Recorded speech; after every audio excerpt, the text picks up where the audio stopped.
बे न्यूज़ में खबरनि अपडेट जो सिलसिलो जारी है। खबर शामिल कयूं पिया क़रमपुर का नज़रवाह शबीरआबाद थाणे जे हद ॻोठ अब्दुलग़नी शाह वेझो रात देरसान नामعلوم ھٿياربندن पारां भतो न ॾियण तां ॻोठाणे محمد रहीम जाफरी जे घर मथां जदीद ھٿيارن सां फायरिंग। ॻोठाणन पारां नज़रवाह ठुल ڪنڌڪوٽ रोड इंडस हाईवे ते टायरन खे बाहियूं ॾेई रोड बलाक करे सख्त नारेबाज़ी कई।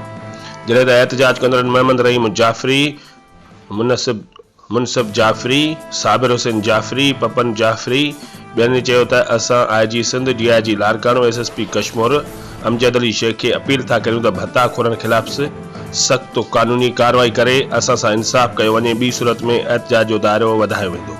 रिपोर्ट करे रहियो आहे अर्ज़ मोहम्मद जाफरी, बे न्यूज़ क़रमपुर।